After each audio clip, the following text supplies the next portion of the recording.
ಸೂರ್ಯ ಶನಿ ಒಟ್ಟಾಗಿ ಮಿಥುನ ರಾಶಿ ಸೇರಿ ಈ ಮೂರು ರಾಶಿಯವರ ಜೀವನವೇ ಅದೃಷ್ಟವೇ ಚೇಂಜ್ ಆಗ್ತಿದೆ. ದ್ವಿದ್ವಾದಶ ಯೋಗದಿಂದ ಡಬಲ್ ಲಾಭ. ಹೌದು ವೀಕ್ಷಕರೇ, 2026ರ ಏಪ್ರಿಲ್ 29ರಂದು ಸೂರ್ಯ ಮತ್ತು ಶನಿಯ ನಡುವೆ 30 ಡಿಗ್ರಿ ಅಂತರದಲ್ಲಿ ಚಲಿಸುವ ಮೂಲಕ ದ್ವಿದ್ವಾದಶ ಯೋಗದ ನಿರ್ಮಾಣವಾಗುವುದು. ಸೂರ್ಯ ಮತ್ತು ಶನಿಯಿಂದ ಸೃಷ್ಟಿಯಾಗುವ ದ್ವಿದ್ವಾದಶ ಯೋಗವು ಯಾವ ರಾಶಿಯವರಿಗೆ ಹೆಚ್ಚಿನ ಲಾಭವನ್ನುಂಟು ಮಾಡುತ್ತೆ ಅಂತ ಈ ವಿಡಿಯೋದಲ್ಲಿ ತಿಳಿದುಕೊಳ್ಳೋಣ. ಮೊದಲನೆಯ ರಾಶಿ ಮೇಷರಾಶಿ. ಮೇಷರಾಶಿಗೆ ಸೇರಿದ ಜನರಿಗೆ ಸೂರ್ಯ ಶನಿಯಿಂದ ನಿರ್ಮಾಣಗೊಳ್ಳುವ ದ್ವಿದ್ವಾದಶ ಯೋಗವು ಆರ್ಥಿಕ ಪ್ರಗತಿಯನ್ನ ಹೊಂದಲು ಸಾಕಷ್ಟು ಉತ್ತಮ ಅವಕಾಶಗಳನ್ನು ನೀಡಲಿದೆ. ಈ ಯೋಗದ ಪ್ರಭಾವದಿಂದ ಮೇಷರಾಶಿಗೆ ಸೇರಿದ ಜನರ ಅಪೂರ್ಣವಾದಂತಹ ಸರ್ಕಾರಿ ಕೆಲಸಗಳೆಲ್ಲವೂ ಯಶಸ್ವಿಯಾಗಿ ಪೂರ್ಣಗೊಳ್ಳುತ್ತೆ. ಕೆಲಸದ ಸ್ಥಳದಲ್ಲಿ ನಿಮ್ಮ ಪ್ರಭಾವ ಹೆಚ್ಚು ವೃದ್ಧಿಯಾಗುತ್ತದೆ.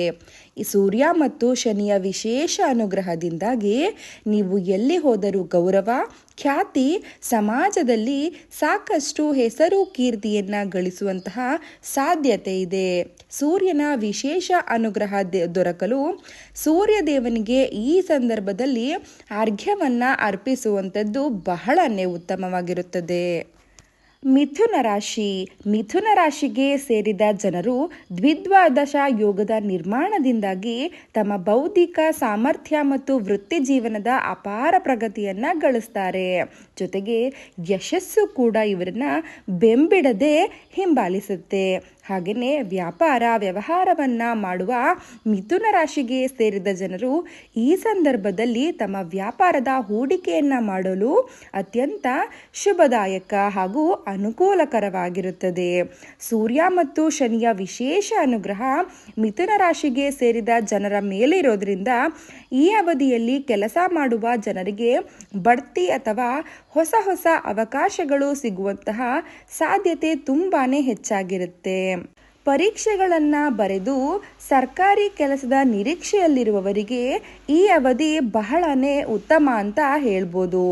ಈ ಸಂದರ್ಭದಲ್ಲಿ ಸೂರ್ಯ ಮತ್ತು ಶನಿಯ ವಿಶೇಷ ಕೃಪೆಗೆ ಪಾತ್ರರಾಗಲು ಪ್ರತಿ ಶನಿವಾರ ಹನುಮಾನ್ ಚಾಲೀಸ ಪಠಿಸುವುದು ಬಹಳನೇ ಒಳ್ಳೆಯದು. ಮುಂದಿನ ರಾಶಿ ಸಿಂಹರಾಶಿ. ಗ್ರಹಗಳ ರಾಜನಾದ ಸೂರ್ಯನು ಸಿಂಹರಾಶಿಯ ಅಧಿಪತಿಯಾಗಿದ್ದಾನೆ. ಹಾಗಾಗಿ ಸಿಂಹರಾಶಿಗೆ ಸೇರಿದ ಜನರಿಗೆ ಸೂರ್ಯ ಮತ್ತು ಶನಿಯಿಂದ ನಿರ್ಮಾಣಗೊಳ್ಳಲಿರುವ ಈ ಯೋಗ ಪಿತ್ರಾರ್ಜಿತ ಸಂಪತ್ತಿಗೆ ಸಂಬಂಧಿಸಿದ ಸಮಸ್ಯೆಗಳಿಗೆ ಪರಿಹಾರವನ್ನು ದೊರಕುವ ಸಂದರ್ಭ ಹೆಚ್ಚಾಗುವುದು. ಹಾಗೆಯೇ ಸೂರ್ಯ ಶನಿಯ ವಿಶೇಷ ಕೃಪೆಯಿಂದಾಗಿ ಸಿಂಹರಾಶಿಯ ಜನರ ಆತ್ಮವಿಶ್ವಾಸ ಹೆಚ್ಚು ವೃದ್ಧಿಯಾಗುತ್ತೆ. ಹೊಸ ಯೋಜನೆಗಳನ್ನು ಕಾರ್ಯರೂಪಕ್ಕೆ ತರಲು ಸಾಕಷ್ಟು ಉತ್ತಮ ಅವಕಾಶಗಳು ದೊರೆಯುತ್ತದೆ. ಪಿತ್ರಾರ್ಜಿತ ಹಾಗೂ ಸ್ವಯಾರ್ಜಿತ ಆಸ್ತಿಗಳನ್ನು ರೂಪುಗೊಳಿಸಲು ಇದು ಸರಿಯಾದ ಸಮಯವಾಗಿದೆ.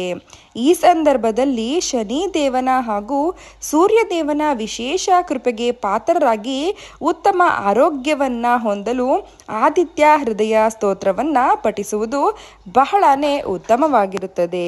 ಈ ವಿಡಿಯೋ ನಿಮಗೆ ಇಷ್ಟವಾಗಿದ್ದಲ್ಲಿ ಲೈಕ್ ಮಾಡಿ ಹಾಗೂ ಇದಕ್ಕೂ ಮುನ್ನ ನೀವೇನು ನಮ್ಮ ಚಾನಲ್ಗೆ ಸಬ್ಸ್ಕ್ರೈಬ್ ಆಗಿಲ್ಲ ಅಂದರೆ ಈ ಕೂಡಲೇ ಸಬ್ಸ್ಕ್ರೈಬ್ ಆಗಿ. ಧನ್ಯವಾದಗಳು ವೀಕ್ಷಕರೇ.